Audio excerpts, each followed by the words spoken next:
يضلل فلا هادي له ونشهد أن لا إله إلا الله وحده لا شريك له ونشهد أن سيدنا ومولانا محمدا عبده ورسوله أما بعد فأعوذ بالله من الشيطان الرجيم بسم الله الرحمن الرحيم محمد رسول الله اللهم صل على محمد وعلى آل محمد كما صليت على إبراهيم وعلى آل إبراهيم إنك حميد مجيد اللهم بارك على محمد وعلى آل محمد كما باركت على إبراهيم وعلى آل إبراهيم إنك حميد مجيد۔ اللہ تعالیٰ کا احسان ہے کہ اللہ تعالیٰ نے ہمیں انسان بنایا، مسلمان بنایا، حضور اکرم صلی اللہ علیہ وسلم کا امتی بنایا، اور حضور اکرم صلی اللہ علیہ وسلم کی امت میں سے وہ لوگ جو اہل علم ہیں، علماء کرام ہیں، ان کی صف میں ہمیں شامل فرما کر انبیاء علیہ السلام کے وارث ہونے کا شرف بخشا۔ کائنات میں اللہ کی ذات کے بعد مخلوقات میں سب سے بڑا مقام اور مرتبہ یہ نبوت کا ہے، اور اللہ رب العزت نے اس نبوت کے سلسلے کو حضرت آدم علیہ السلام سے شروع فرما کر حضور اکرم صلی اللہ علیہ وسلم پر ختم فرما دیا ہے۔ حضرت نبی اکرم صلی اللہ علیہ وسلم نبی ہیں اور آخری نبی ہیں، آپ کے بعد کوئی نبی کسی قسم کا پیدا نہیں ہوگا۔ جس طرح رسول اکرم صلی اللہ علیہ وسلم کی نبوت پر ایمان لانا ضروری ہے، اسی طرح آپ کی ختم نبوت پر ایمان لانا بھی ضروری ہے۔ اگر کوئی شخص آپ کو نبی نہیں مانتا تو وہ بھی مسلمان نہیں، نبی مان کر آخری نبی نہیں مانتا تو وہ بھی مسلمان نہیں ہے۔ لیکن قیامت تک آنے والے انسان تک اللہ رب العزت کا دین پہنچانے کے لیے اللہ تعالیٰ نے حضور اکرم صلی اللہ علیہ وسلم کی زبان مبارک سے اعلان فرمایا ہے، ان العلماء ورثۃ الانبیاء، کہ علماء انبیاء علیہ السلام کے ورثاء ہیں۔ ہماری آج کی نشست خالصتاً علماء کرام سے ہے، اگر اس میں کچھ اور لوگ بھی اپنے طور پر تشریف فرما ہوں تو الگ بات ہے، اصل گفتگو میری آج علماء کرام سے ہے، اور علماء کرام بھی وہ ہیں جو برطانیہ، انگلینڈ اور یورپ سے تعلق رکھتے ہیں۔ ہماری آج کی نشست کا بنیادی مقصد یہ ہے کہ میں علماء کرام کی خدمت میں دو چار باتیں عرض کروں اور اس کے بعد علماء کرام کی بات سنوں۔ جو کام ہم کر رہے ہیں وہ کام بھی آپ کے سامنے آئے، اور آپ حضرات اس پر مشورہ بھی دیں، اور کوئی بات ایسی ہو جو قابل اصلاح ہو تو آپ اصلاح بھی فرمائیں، تاکہ ہم مزید کام کو آگے لے جا سکیں۔ دیکھیں، وہ دین جو اللہ تعالیٰ نے ہمیں حضور اکرم صلی اللہ علیہ وسلم کی وساطت سے عطا فرمایا ہے، اس دین کا نام دین اسلام ہے، اور دین اسلام کے بنیادی اجزاء 5 ہیں۔ نمبر 1 اعتقادات، نمبر 2 عبادات، نمبر 3 اخلاقیات، نمبر 4 معاشرات، اور نمبر 5 معاملات۔ ان میں اہم ترین چیز وہ عقائد ہیں، اعتقادات۔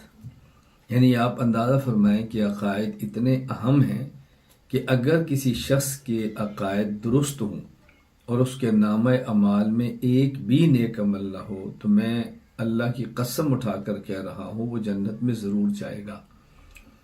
چاہے تو اللہ تعالیٰ اس کے گناہوں کی سزا دیں اور پھر جنت میں بھیجیں، چاہیں تو کسی نبی، ولی، حافظ، عالم، شہید، نابالغ بچہ، کسی کی شفاعت سے آپ کرم فرمائیں اور اس کو جنت میں بھیج دیں اور عذاب سے بچا لیں، یا اللہ تعالیٰ چاہیں تو محض اپنے فضل و کرم سے کسی کے گناہوں کو معاف فرما کے جنت میں بھیج دیں، لیکن جنت میں جائے گا۔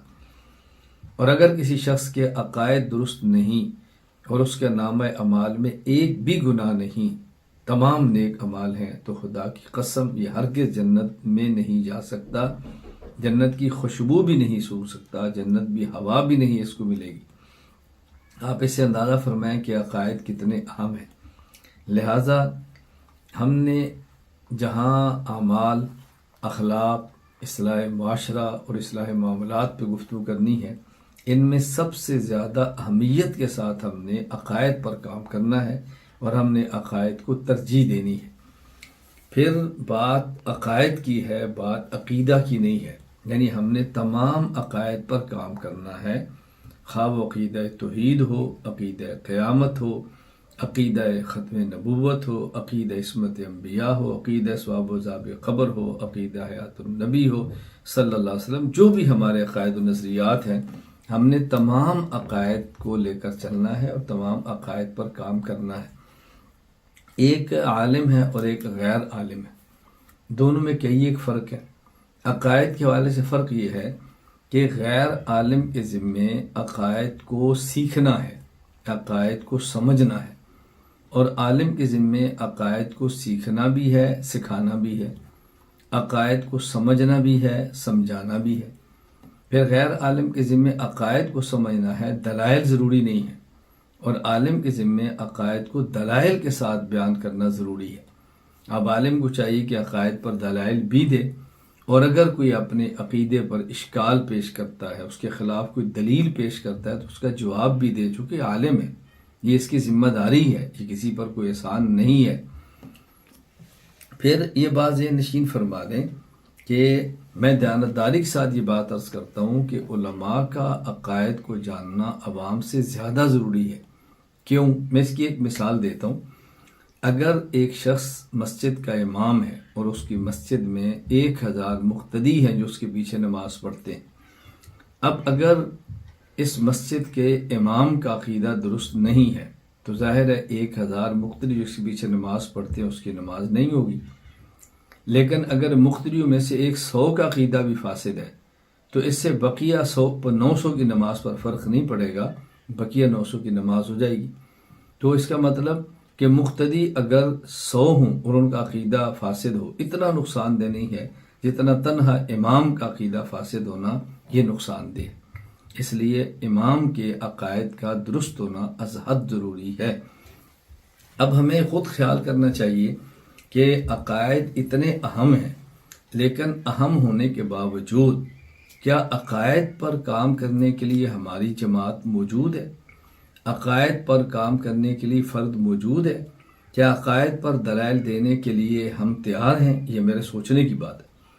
ظاہر ہے اعمال پر جماعتیں کام کر رہی ہیں، اخلاق پر جماعتیں کام کر رہی ہیں، خانقاہیں بھی کام کر رہی ہیں، مساجد میں بھی آواز لگائی جا رہی ہے، لیکن وہ عقائد جو دین کی بنیاد ہیں، جو دین کی بنیاد ہے، ان العقائد کلھا اس لاسلام الفتح ان ذا امر واحد بینہن فقد غوا، کہ اسلام کے تمام عقائد یہ کسی بھی انسان کے اسلام کی بنیاد ہے۔ اگر ان میں سے ایک عقیدہ بھی فاسد ہوگا تو اسلام کی پوری بنیاد ہل جائے گی۔ علماء کرام اس کو توجہ سے سماعت فرمائیں اور اہمیت کے ساتھ اس بات کو سنیں کہ عقائد کی حیثیت پورے دین اسلام میں ایسے ہے جیسے کسی عمارت، بلڈنگ اور بنا کی میں حیثیت ایک زمین کی ہو۔ اگر زمین ہے تو اس کے اوپر آپ بلڈنگ کھڑی کریں گے، اگر زمین نہیں ہے تو اس کے اوپر کون سا مکان ہوگا، کون سی عمارت ہوگی؟ اور زمین کا ہونا کتنا ضروری ہے آپ اندازہ فرمائیں۔ ہاں جو اوپر کا مکان، اس میں کوئی کمرہ بیٹھے کا ہے، کوئی کمرہ رہنے کے لیے ہے، کوئی کمرہ کسی اور حیثیت کا ہے، کمروں میں حیثیت ہے کوئی جس طرح بھی ہے، لیکن بنیاد تو زمین ہے۔ اب بتائیں اگر زمین کچی ہو، اگر زمین خراب ہو، اگر زمین مضبوط نہ ہو، اس کے اوپر کون سی بنیاد بنے گی؟ تو عقائد کا سمجھنا، عقائد کا سمجھانا از حد ضروری ہے۔ میں علماء کرام کی خدمت میں عرض کرتا ہوں، چونکہ میں نے وقت زیادہ آپ کو دینا چاہتا ہوں کہ آپ کھل کر بات کریں، آپ مجھ سے سوال کریں، مجھ سے بات پوچھیں، اور اگر میری تحریک اور میرے کام پر کوئی اشکال ہے تو آپ اس کی اصلاح فرمائیں تاکہ ہم اپنے کام کو لے کر آگے بڑھیں۔ اور میں یہ چاہتا ہوں کہ علماء کرام کے سامنے کام آئے، اور میں تو بہت آپ کے قریب بیٹھا ہوں، یعنی آپ انگلینڈ میں ہیں، میں استنبول میں، استنبول انگلینڈ کے کتنا فاصلہ ہے؟ کوئی فاصلہ نہیں، آنا آسان ہے، جانا آسان ہے، رابطہ آسان ہے۔ خیر اب تو ویسے ہی اس سوشل میڈیا کی وجہ سے اور گلوبلائزیشن کی وجہ سے دنیا اتنی سمٹ گئی ہے کہ دور رہ کر بھی بندے قریب ہوتے ہیں اور قریب رہ کر بھی بندے ایک دوسرے سے دور ہوتے ہیں، دونوں طرح آپ دیکھیں جس طرح سلسلہ آپ کے سامنے ہے۔ تو میں یہ عرض کرنا چاہ رہا ہوں کہ اس بات کو بہت اچھی طرح علماء کرام سے نشین فرما لیں کہ عقائد کے حوالے سے ہم نے بھرپور بحمد اللہ تعالیٰ ایک محنت کی ہے، اس پر کتب تیار کی ہیں، اس پر باقاعدہ رسائل تیار کیے ہیں، باقاعدہ ویڈیوز آڈیوز کے اندر کام کیا ہے، کورسز بنائے ہیں، تخصصات شروع کیا، اور بہت بڑی کھیپ بحمد اللہ تعالیٰ پوری دنیا میں تیار ہو کر آئی ہے، جس سے آپ بخوبی واقف ہیں۔ اس کا انکار کرنا کسی آدمی کے بس میں نہیں ہے کہ جس تک یہ کام آیا ہے۔ اور پوری دنیا میں کام کرنے کے لیے ہم نے ای مرکز کا ایک پلیٹ فارم بنایا ہے، عالمی اتحاد اہل سنت والجماعت کا بنایا ہے، اور ہمارا پلیٹ فارم کوئی ضروری نہیں ہے کہ اس کے اوپر وہ کام کرے، ہر شخص جیسے مناسب لگتا ہے اپنی مسجد میں، اپنے مدرسے میں، اپنی خانقاہ میں، اپنے میڈیا میں، اپنے محلے میں، جیسے بھی چاہتا ہے اپنی ترتیب کے مطابق کام کرے۔ میں تو یہ بات عرض کرنا چاہ رہا ہوں کہ ہم علماء کرام کو چاہیے کہ ہم عقائد کے عنوان پر کام کریں۔ مجھے بہت سے علماء کرام انگلینڈ کے، برطانیہ کے اور یورپ کے ملک ملتے ہیں، اور اکثر ان میں سے بڑے حضرات کا یہی گلہ ہوتا ہے کہ ہماری جو نئی نوجوان نسل ہے ہمارے اکابر سے کٹ رہی ہے، ہمارے اسلاف سے کٹ رہی ہے اور دائیں بائیں جا رہے ہیں۔ میں ان کی خدمت میں یہی گزارش کیا کرتا ہوں کہ جب ہم کھل کر اپنے عقائد پیش نہیں کریں گے اور باطل کی یلغار کا مقابلہ نہیں کریں گے تو ظاہر ہے ہمارے نوجوان کٹیں گے، لیکن جب ہم اپنے عقائد کو دلائل کے ساتھ پیش کریں گے، مخالف کے دلائل کا جواب دیں گے، تو ہمارے علماء یا عوام ہمارے ساتھ رہے گی، کیوں کٹے گی ہم سے؟ تو ضروری ہے کہ ہم اس بات کا اہتمام کریں اور ہم عقائد کے اوپر کام کریں۔ میں نے گزارش کی ہے کہ ہم نے صرف عقائد پر کام کرنا ہے، صرف عقیدے پر نہیں کرنا، یعنی ہم نے عقائد پر کام کرنا ہے، عقیدے پر نہیں۔ ہمارے سارے عقائد مبارک کے سب پر ہم نے کام کرنا ہے، ہم کسی عقیدے کو چھوڑ نہیں سکتے۔ دیکھیں، جو دین دوست ہے وہ ہمارا دوست ہے، اور جو دین دشمن ہے وہ ہمارا دشمن ہے۔ ہماری دوستی اور دشمنی کی بنیاد اللہ کا دین ہے۔ بس جو دین دوست ہے وہ ہمارا دوست ہے، جو دین دشمن ہے وہ ہمارا دشمن۔ اب ظاہر ہے دوست اور دشمن چھوٹے اور بڑے ہوتے ہیں، کسی گھر کو نقصان دینے والے بندے چھوٹے اور بڑے ہوتے ہیں، ہر قسم کے ہوتے ہیں۔ میں یہ بات اس لیے کہہ رہا ہوں کہ بس اوقات ہم دین کے بڑے دشمن کو دیکھتے ہیں اور دین کے چھوٹے دشمن کو چھوڑ دیتے ہیں۔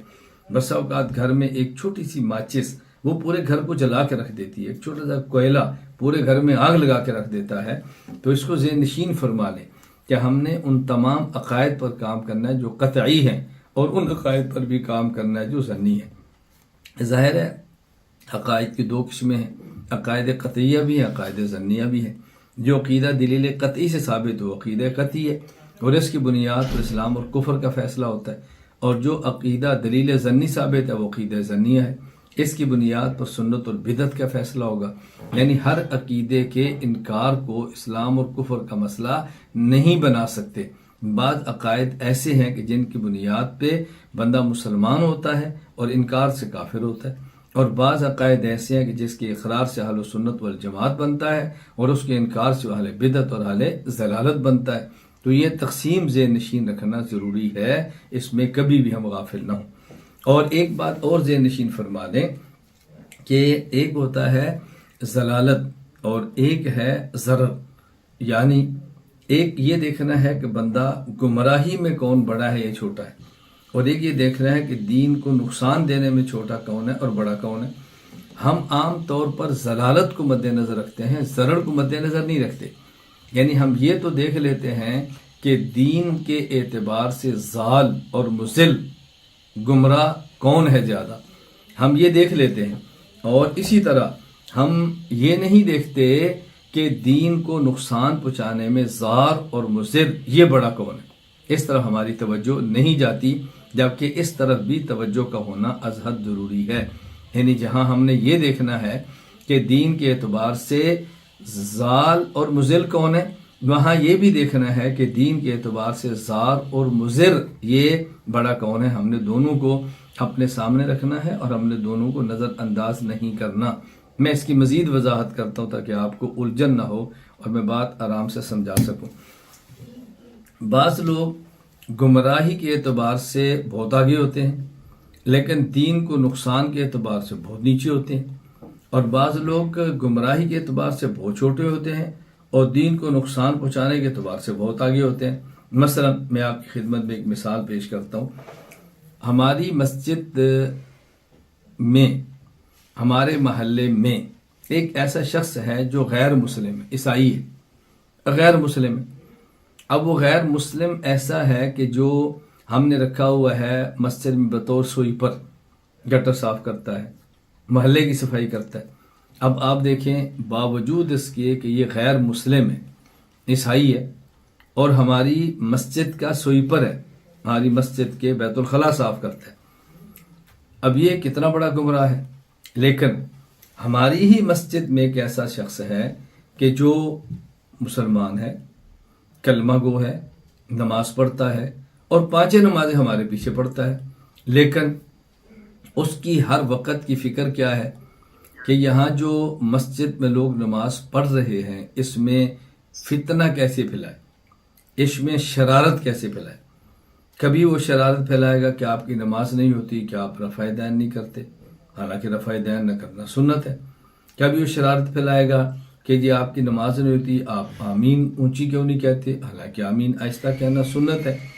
کبھی وہ ہماری مسجد میں شرارت پھیلائے گا کسی اور عنوان پہ۔ اچھا، اور بعض لوگ کیسے ہیں کہ جو مسلمان ہیں لیکن بعض بدعت کی بنیاد پر مسجد کے امام کو نکال دیتے ہیں، یعنی وہ مسجد کے امام سے لڑتے ہیں کہ آپ کا، یعنی وہ سمجھتے ہیں رسم ہے، سمجھتے ہیں بدعت ہے، لیکن وہ لوگ امام سے لڑائی لڑتے ہیں کہ آپ یہ کیوں نہیں کرتے، یہ کیوں نہیں کرتے۔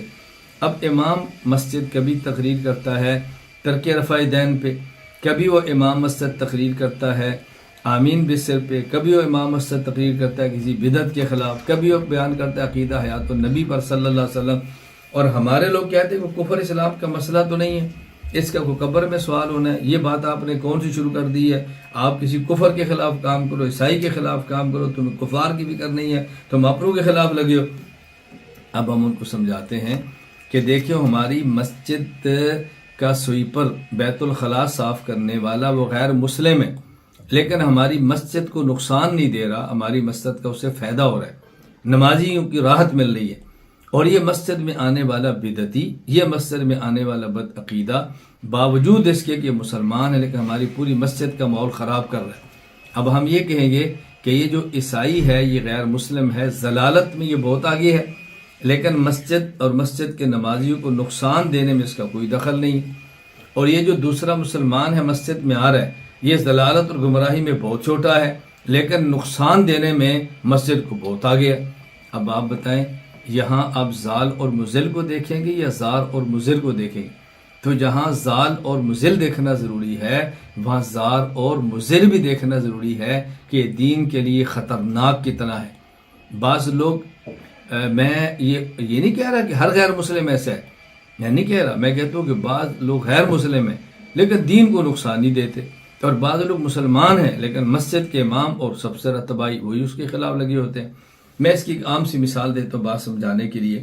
دیکھیں، ایک مسجد کے امام ہیں، وہ عقیدہ بیان کرتے ہیں، درس قرآن دیتے ہیں، درس حدیث دیتے ہیں، درس فقہ دیتے ہیں، درس عقائد دیتے ہیں، اور مسجد کو سنبھالا ہوا ہے، لیکن اسی مسجد میں 2-4 نمازی ایسے ہیں جو نماز کے بھی پابند ہیں، ان کے سر پہ امامہ بھی ہے، ان کا لباس بھی باظاہر سنت کے مطابق ہے، اور ان کی 24 گھنٹے کی محنت یہ کہ اس مسجد کے امام کو کیسے نکالے۔ اس امام کے پاس موٹر سائیکل کہاں سے آیا ہے، اس کے امام کی گاڑی کہاں سے آئی ہے، یہ امام یہ کرتا ہے، امام وہ کرتا ہے، اس امام کے تعلقات بن کے سب، یعنی ان کی 24 گھنٹے کی محنت یہ ہے کہ اس مسجد کے امام کو یہاں سے کیسے نکالے۔ اگر وہ کسی پیر کے مرید ہیں تو ان کی جنگ ہے کہ یہ مسجد کا امام ہمارے پیر کا مرید کیوں نکالو۔ اگر ان کا تعلق کسی اصلاحی اور اخلاقی اور عمل والی جماعت سے ہے تو ان کی فکر ہے کہ ہمارا مسجد کا امام ہماری جماعت کے ساتھ کیوں، اس کو نکالو۔ اب ان کی فکر کیا ہے کہ مسجد کے امام کو نکالنا کیسے۔ مسجد کے امام پریشان ہو کر مسجد سے نکلے ہیں، نماز پڑھے گھر جا رہے ہیں، راستے میں ان کو ایسا بندہ ملتا ہے کہ جو نماز بھی نہیں پڑھتا، اور وہ بندہ، اس کے چہرے پہ داڑھی بھی نہیں ہے، اور حتیٰ کہ بندہ غلط کاموں کے اندر بھی مشغول ہے، سود تک استعمال کرتا ہے۔ وہ دیکھتے کہتے ہیں کہ مولانا صاحب آج آپ کو بہت پریشان نظر ہے۔ خیر، امام صاحب فرماتا ہے نہیں کوئی ایسی نہیں، پھر بھی آپ بتائیں تو صحیح نا، مجھے لگ رہا ہے پریشان۔ امام صاحب فرماتا ہے نہیں، بس ایسی کوئی بات ہی چھوٹی موٹی ہوتی رہے۔ وہ پھر کہتا ہے نہیں حضرت آپ بتائیں مسئلہ کیا ہے۔ امام صاحب کہتے ہیں مسئلہ یہ ہے کہ فلاں 4-5 بندے ہیں، جو مجھے نا ٹکنے نہیں دیتے، ہر روز اعتراض، ہر روز مسئلہ، اور ان کی فکر ہے کہ اس مسجد سے امام کو نکالے کیسے۔ دیکھیں میں نے 15 سال سے کام کیا ہے، میں نے ماحول بنایا، میں نے بچے پڑھائے، میں نے یہ کیا ہے، میں نے کتنا کام کیا۔ اب وہ بندہ کہتا ہے امام صاحب دیکھو میں نماز تو نہیں پڑھتا، مجھے اللہ معاف فرمائے، میں آپ کے ساتھ ہوں، اگر اب کوئی بندہ آپ کے خلاف ایسی حرکت کرے اور مسجد سے نکالنے کی کوشش کرے تو آپ مجھے بتائیں، اگر یہ آپ کو تنخواہ نہ دیں تو آپ پریشان نہ ہوں، میرے ذمہ، اگر آپ کے گھر کا بل ہے تو میرے ذمہ، آپ کے مالی یا معاملات ہے تو میرے ذمہ، آپ ان سے تنخواہ لینا چھوڑ دیں، آپ کام کریں اور یہ وسائل میرے ذمہ، اور اگر کوئی آپ کو چھیڑے تو مجھے بتائیں، جب تک میں زندہ ہوں آپ کا کوئی بھاگ بیگا نہیں کر سکتا۔ اب مجھے آپ فرمائیں کہ یہ مسجد کے امام کو اچھا کون سا بندہ لگے گا، یہ لوگ جو نماز نہیں پڑھتا ہے یا وہ لوگ جو نماز پڑھ رہے ہیں؟ اب دوسرا بندہ کہ مولانا صاحب دیکھے وہ نمازی ہیں، آپ ان سے پیار کم کرتے ہیں اور یہ بے نماز سے زیادہ پیار کرتے ہیں۔ امام سے فرماتے ہیں یہاں مسئلہ نماز یا بے نماز کا نہیں ہے، یہاں مسئلہ ہے کہ نمازی ہونے کے باوجود میری امامت اور مجھے مسجد سے نکالنے کے لیے ہے، اور وہ بیچارہ نماز تو نہیں پڑھتا لیکن میرا معاون کتنا ہے، وہ میرے ساتھ کھڑا ہوا، میرا تعاون کر رہا ہے۔ اب آپ بتائیں کہ آپ کس کا خیال کریں گے، کہ جو گناہ گار زیادہ ہے، یا یہ دیکھیں گے کہ امام صاحب کو نفع اور نقصان پہنچانے میں یہ بندہ کیا چاہیے، گناہ گار زیادہ کون ہے اور نیک کون ہے، اور دیکھیں گے کہ امام اور مسجد کو نفع کون پہنچا رہا ہے، نقصان کون دے رہا ہے۔ تو ان باتوں کو مد نظر رکھنا ضروری ہے۔ میں علماء کرام سے گزارش کرتا ہوں جہاں فتنوں کا تعاقب کرتے ہوئے ضلالت کو دیکھنا ضروری ہے، وہاں فتنوں کا تعاقب کرتے ہوئے ضرر اور نقصان پہنچانے کو دیکھنا بھی ضروری ہے۔ اور ایک میں اور آپ کی خدمت میں گزارش کروں گا، علماء کرام ہیں آپ، کہ دیکھیں ہم نے دین کے ہر شعبے میں کام کرنا ہے، لیکن دین کے ہر شعبے میں کام کرنا ہمارے اختیار میں نہیں ہے کہ ہر بندے کے اندر اتنی صلاحیت، طاقت اور وسعت نہیں ہوتی۔ لیکن اگر ہم ایک شعبے میں کام کرتے ہوئے دین کے باقی شعبوں میں کام کرنے والوں کا تعاون کریں، ان کے لیے دعائیں کریں، ان کا ساتھ دیں، تو مجھے اللہ کی ذات سے امید ہے کہ دین کے ایک شعبے میں کام کرتے ہوئے ہم دین کے تمام شعبوں میں کام کرنے کا اجر حاصل کر سکتے ہیں۔ اس لیے میں گزارش کرتا ہوں علماء کرام کو ایک دوسرے کا معاون بننا چاہیے، علماء کرام کو ایک دوسرے کا رفیق بننا چاہیے، مددگار بننا چاہیے، ہمیں ایک دوسرے کی مخالفت نہیں کرنی چاہیے، فریق نہیں بننا، حسد نہیں کرنا، بغض نہیں کرنا، ہم اپنے کام کرنے والے احباب کے لیے دعائیں کریں، اس کا بہت فائدہ ہوگا۔ میں مزید علماء کرام کی خدمت میں گزارش کرتا ہوں کہ دیکھیں جس عقیدہ اور جس مسئلہ پر ہم کام کرنا چاہتے ہیں اس میں اپنے اکابر اہل سنت والجماعت احناف دیوبند کی تحقیقات کو دیکھنے اور اس کو مد نظر رکھتے ہوئے کام کریں۔ آپ یقین فرمائیں کہ ہمارے اکابر نے، اہل سنت والجماعت احناف دیوبند نے ہماری کمیاں پوری فرما دی ہیں اور پیاسے بجھا دی ہیں، اور اس قدر تحقیقات فرمائی ہے کہ مزید ہمیں دائیں بائیں آنکھ اٹھانے کی ضرورت نہیں ہے۔ اس حد تک ہمارے اکابر نے کام فرمایا ہے۔ ضرورت اس بات کی ہے کہ جو اکابر باغ لگا کر گئے ہیں ہم اس باغ کی باغبانی کریں، ہم اس کو پانی دیں، ہم اس کو کھاد دیں، ہم اس باغ کو سنبھالیں، ہم مالی بن کر اس باغ کی حفاظت کریں۔ یہ ہماری ذمہ داری میں داخل ہے، ہمیں اس کا خیال کرنا چاہیے۔ باقی میں علماء کرام سے آخر میں گزارش کرتا ہوں، میں نے پہلے بھی عرض کیا کہ میری خواہش ہے کہ آج کی مجلس ہماری مشاورت کی ہو، سوالات کی ہو، میں آپ کی خدمت کے لیے ہمہ وقت حاضر ہوں۔ میں عرض یہ کر رہا ہوں اگر آپ حضرات عقائد کے عنوان پر کام فرمانا چاہتے ہیں تو العقائد الاسلامیہ، جس کا اردو نام اسلامی عقائد، یہ میری کتاب ہے۔ کتاب العقائد نمبر 2 یہ میری کتاب ہے۔ العقیدۃ الحسنہ حضرت شاہ ولی اللہ رحمہ اللہ کی اس کی شرح میں نے شرح العقیدۃ الحسنہ کے نام پہ لکھ دی ہے۔ العقیدۃ النسویہ علامہ نسوی کی اس کی شرح العقیدۃ النسویہ لکھ دی ہے۔ العقیدۃ الطحاویہ اس کی شرح العقیدۃ الطحاویہ لکھ دی ہے، اور الفقہ الاکبر امام اعظم ابو حنیفہ رحمہ اللہ کی اس کی شرح الفقہ الاکبر میں نے لکھ دی ہے۔ یہ 6 کتب عقائد پر موجود ہیں، اور اس کے ساتھ اگر آپ میری کتاب اصول عقائد آپ اس کو رکھ لیں اور مطالعہ فرما لیں، میں اللہ کی ذات پہ بھروسہ کر کے کہتا ہوں یہ اصول عقائد اور العقائد الاسلامیہ، کتاب العقائد، شرح العقیدۃ الحسنہ، شرح العقیدۃ الطحاویہ اور شرح العقیدۃ النسویہ، شرح الفقہ الاکبر، یہ اگر آپ کے پاس موجود ہو انشاءاللہ عقائد کے معاملے میں آپ کو الجھن اور پریشانی نہیں ہوگی، اور انفرادی طور پر فردن ایک عقیدے پر کئی ایک کتب الحمدللہ تحریر کر دی ہیں، فائلیں مکمل ہیں۔ آپ کو چاہیے توحید باری تعالیٰ، آپ کو چاہیے ختم نبوت، آپ کو چاہیے عصمت انبیاء، آپ کو چاہیے مقام صحابہ رضی اللہ عنہ، آپ کو چاہیے مسئلہ توسل، آپ کو چاہیے ثواب و عذاب قبر، آپ کو گویا اسی طرح جو ہمارے دیگر مسائل ہیں اور جس سے اختلاف کرتے ہیں ہمارے ساتھ اہل بدعت، اہل ضلالت، ان پر کام تقریباً مکمل ہے۔ بس ضرورت اس بات کی ہے کہ آپ حضرات اس کو لیں اور آپ کام میں آگے بڑھیں۔ میں آخر میں گزارش کروں گا کہ عقائد کے معاملے میں بطور خاص آپ حضرات میں سے کوئی شخص بھی کام کرنا چاہے تو میرے مرکز کی، ہمارے اساتذہ کی ساری خدمات آپ کے لیے موجود ہیں۔ میں آپ کے ساتھ کھڑا ہوں، جس حد تک میرے بس میں ہے ہم انشاءاللہ اور آپ کے ساتھ تعاون اور دعائیں کریں گے۔ اللہ تعالیٰ مجھے اور آپ سب کو پورے دین اسلام کی خدمت کرنے کی توفیق عطا فرمائے۔ اللہ مجھے، آپ کو اور ہماری نسلوں کو دین کی مقبول خدمت کی توفیق عطا فرمائے۔ میں نے بہت مختصر کی ہے اور کم کی ہے تاکہ آپ حضرات مجھے مشورہ دیں، کوئی قابل اصلاح بات سمجھے اصلاح فرمائیں، کوئی بات پوچھنا چاہیں تو مجھ سے پوچھ لیں تاکہ ہم اپنی بقیہ نشست سوال و جوابات کی رکھیں اور ہم ایک دوسرے کی بات سنیں اور بات سمجھے اور سمجھائیں۔ اللہ مجھے اور آپ سب کو دین اسلام کی مقبول خدمت کی توفیق دے۔ اللہ تعالی ہمارا خاتمہ ایمان پر فرمائے۔ السلام علیکم ورحمۃ اللہ وبرکاتہ۔ وآخر دعوانا الحمدللہ رب العالمین۔